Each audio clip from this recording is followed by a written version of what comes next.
It's no secret that the recent Teenage Mutant Ninja Turtles set was a mixed bag, and while I do know a good number of players who are huge fans of the franchise and love the set, I know even more players who are unhappy with the current direction of Universe Beyond.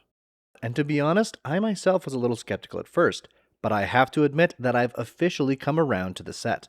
By no means am I a seasoned TMNT fan, although I did love The Secret of the Ooze as a kid. But the more I actually play with cards from TMNT, the more I've come to realize that regardless of your feelings on the art or setting, a lot of these cards are just fun to play. And yeah, I know plenty of players skip this set on principle alone, but I'm hoping this video will at least give you pause and maybe convince you to give a couple of cards from the set a chance. And keep in mind, these aren't the flashiest cards from the set, they're the ones that massively overperformed in my actual games. So let's start with my personal favorite card from the set, Pain 101. Pain 101 is a 2-mana black instant that costs 1 generic and 1 black mana. It appears in just over 5,000 decks and costs around 15 cents. It reads, until end of turn, target creature gains Death Touch, and when this creature dies, return it to the battlefield tapped under its owner's control. And like I said, this card has absolutely overperformed for me in my games. Now, to be clear, Pain 101 isn't exactly unique in terms of its effects. There are plenty of cards that let you slingshot a creature from the graveyard back into play. Cards like Feign Death and Not Dead After All, for example, do the same thing for only a single mana, and let your creature return with a bonus. In fact, Malakir Rebirth, which is also an MDFC land, sees play in nearly 400,000 decks.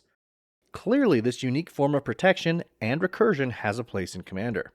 But what makes Pain 101 unique is that this is the first time Wizards has paired a slingshot effect with Death Touch, meaning that this spell doubles as both protection and an extremely powerful combat trick. This unique twist on an otherwise common effect lets you use Pain 01 both on defense and offense. For example, I've personally cast Pain 101 in response to a board wipe to essentially save a creature that was important to my game plan. I've also cast it proactively to ensure a blocking or attacking creature deals lethal combat damage. I've even used it with a Goblin Sharpshooter, giving it Death Touch to act as a one-sided board wipe. My point is, Pain 101 is a lot more flexible than you might think and has a huge number of applications. It's absolutely something you should consider adding to your decks. Next up, I want to talk about Northampton Farm. Again, seeing play in under 5,000 decks on EDH Rec, Northampton Farm is a colorless land that costs 24 cents. It has 3 abilities. First, you can tap it to add 1 colorless mana. Then you can pay 1 and tap it to exile target creature you own. And finally, you can pay 2, tap and sacrifice this land to return a creature card exiled with this land to the battlefield under your control. And then each other card exiled with this land is returned to its owner's hand. As far as utility lands go, I actually think this card is extremely efficient. Its only real comparison is Endless Sands, which lets you similarly exile creatures you control to bring back later. That said, Endless Sands costs a lot more mana to both activate and sacrifice, though it comes with the upside that it brings all creatures it has exiled back to the battlefield, whereas Northampton Farm only brings 1 creature back to the field and the rest to your hand. That said, I 100% prefer Northampton Farm. The reduced activation cost is huge and makes it much easier to hold up mana and proactively take advantage of. Furthermore, Northampton Farm also lets you target any creature you own, not just a creature you control. In my opinion, this makes Northampton Farm much better at protecting your creatures, as you can use it to grab back a creature your opponent has stolen. It also means you can use it proactively in combination with an exchange effect like Gilded Drake or Shifting Grift. In fact, that's exactly how I've seen it used in my games, and it's brutal. Of course, you can also just use it as a protection piece to essentially tuck a creature away in response to removal, which you can then bring back later at instant speed. That's a lot of value attached to an untapped utility land, and I'm definitely planning on adding it to more of my decks moving forward. Next up at number 3, Go Ninja Go is an incredibly goofy but incredibly powerful blink spell. Showing up in only 2,000 decks on EDH Rec, Go Ninja Go is a 2-mana sorcery spell that costs 1 white and 1 red mana to cast, and 23 cents to purchase. For that, you get a powerful modal spell that reads, choose one or both. Exile target creature you control, then return it to the battlefield under its owner's control. Go Ninja Go deals damage equal to the greatest power among creatures you control to target creature an opponent controls. Now, I have to assume that most people avoided this card because of its absurd name and art, because otherwise, this is just an auto-include in any ETB-focused deck with Boros colors. Sure, it's sorcery speed, meaning you can't use the blink half of the spell as protection. But I mean, really? For 2 mana, this lets you double dip on an important ETB effect and remove a problematic creature. That's amazing. Also, it's worth noting that Go Ninja Go is worded in a way that makes it difficult to fizzle, as the creature you are targeting with the blink half of the spell is completely separate from the damage half of the spell, which actually only targets your opponent's creature.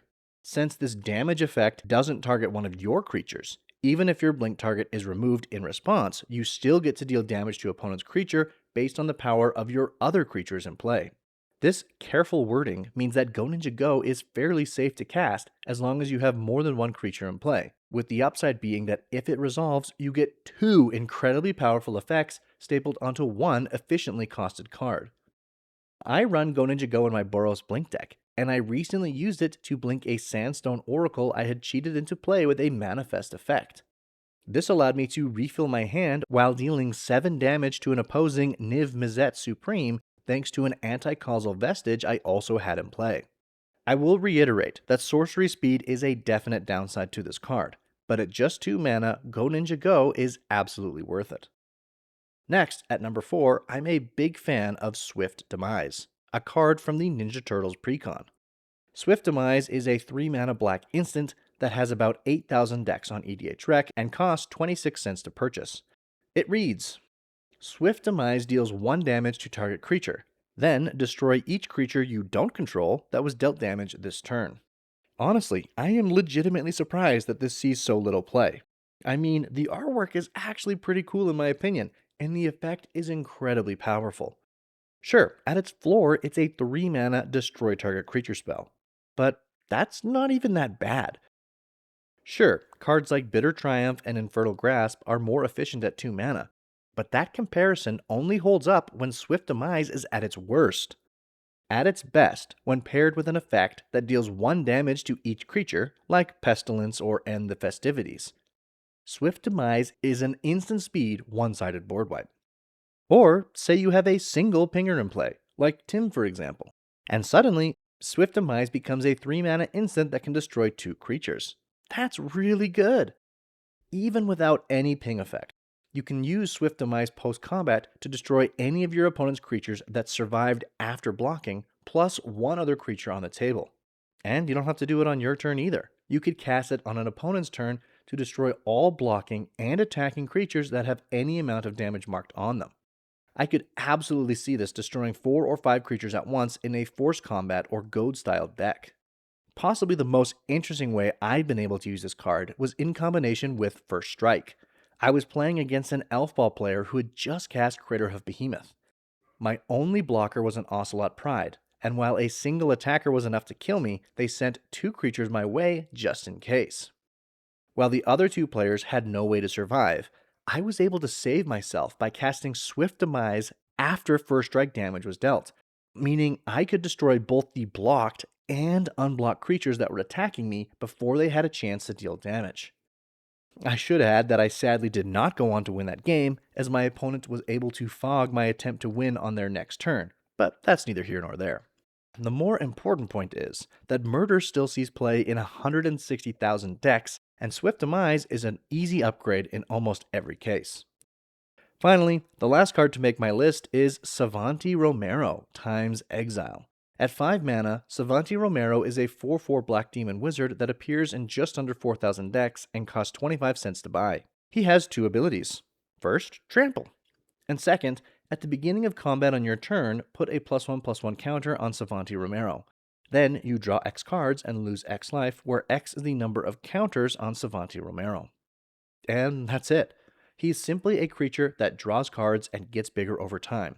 And even without any other synergies, this card gets out of hand fast, drawing you 1 card the turn it comes down, then 2 cards, 3 cards, and so on. That's 6 cards over 3 turns for 5 mana. Not bad.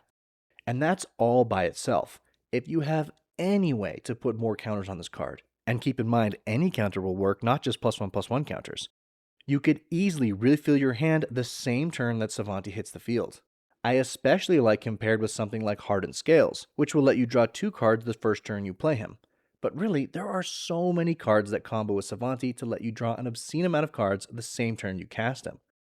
Cards like Ouroboros, the Ozolith, Madame Null, Power Broker, Railway Brawler, Communal Brewing. Seriously, I can't even begin to list them all. And even outside of the card draw, Savante is a powerful trampling threat with artwork that feels right at home in Magic's universe. Honestly, if not for the TMNT set symbol, I would never have guessed this came from a Universe Beyond set.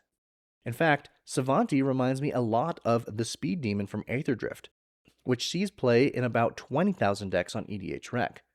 Only, I think Savante might actually be better. Think about it, he doesn't have to damage an opponent to increase his rate of draw, he isn't capped to 4 cards each turn, and you draw the cards at combat, meaning you can immediately cast them in your second main phase.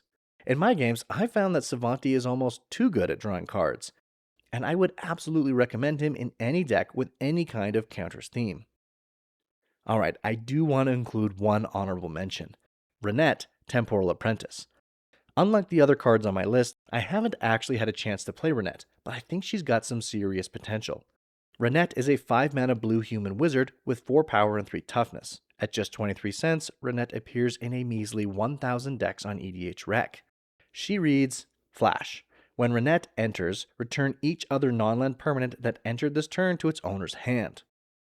Now, 5 mana is pretty steep for this effect, but bouncing literally everything that hit the field back to hand has some crazy potential. That said, where I'm really interested in trying Renette is in a Blink deck. With enough instant speed Blink spells, Renette could absolutely take over a game, or at least I hope so. What's especially interesting here is that Renette will also bounce your own creatures that have entered that turn, meaning you could use Renette to loop something like Archaeomancer and Ghostly Flicker to essentially soft lock the table. Is it fragile? Absolutely, but also potentially game-ending. At any rate, that's my list of TMNT cards that punch well above their weight and are worth considering for your deck, even if you're not a fan of Ninja Turtles. Let me know what you think in the comments below, including any cards I may have missed, and I hope to catch you in the next video.